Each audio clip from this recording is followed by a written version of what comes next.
حضرت سیدنا عبداللہ بن عمر رضی اللہ تعالیٰ عنہما فرماتے ہیں کہ ایک شخص نے اللہ عز و جل کے محبوب صلی اللہ علیہ وآلہ وسلم کی بارگاہ میں حاضر ہو کر عرض کیا،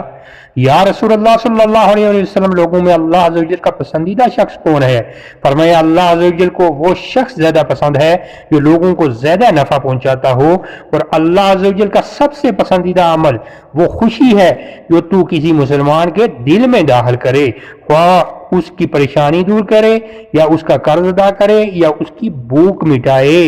اور اپنے کسی مسلمان بھائی کی حاجت روائی کے لیے چلنا مجھے اپنی اس مسجد میں 1 مہینہ اعتکاف کرنے سے زیادہ پسند ہے۔ اور جس نے اپنا غصہ پی لیا حالانکہ وہ اسے نافذ کرنے پر قدرت رکھتا تھا، تو اللہ عز و جل قیامت کے دن اس کے دل کو اپنی رضا سے بھر دے گا۔ اور جو شخص اپنے بھائی کی حاجت پوری ہونے تک اس کے ساتھ رہے، اللہ عز و جل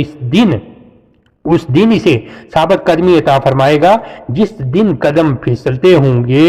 حضرت سیدنا جعفر بن محمد اپنے دادا رضی اللہ تعالیٰ عنہ سے روایت کرتے ہیں کہ نبی کریم صلی اللہ علیہ وآلہ وسلم نے فرمایا، جو شخص کسی مومن کے دل میں خوشی ظاہر کرتا ہے، اللہ عز و جل اس خوشی سے ایک فرشتہ پیدا فرماتا ہے جو اللہ عز و جل کی عبادت اور توحید میں مصروف رہتا ہے۔ جب وہ بندہ اپنی قبر میں چلا جاتا ہے تو وہ فرشتہ اس کے پاس آ کر پوچھتا ہے، کیا تو مجھے نہیں پہچانتا؟ وہ کہتا ہے، تو کون ہے؟ تو وہ فرشتہ کہتا ہے، میں وہ خوشی ہوں جسے تو نے فلاں کے دل میں داخل کیا تھا۔ آج میں تیری وحشت میں تجھے انس پہنچاؤں گا اور سوالات کے جوابات میں ثابت قدم رکھوں گا، اور تجھے روز قیامت کے مناظر دکھاؤں گا، اور تیرے لیے تیرے رب عز و جل کی بارگاہ میں سفارش کروں گا، اور تجھے جنت میں تیرا ٹھکانہ دکھاؤں گا۔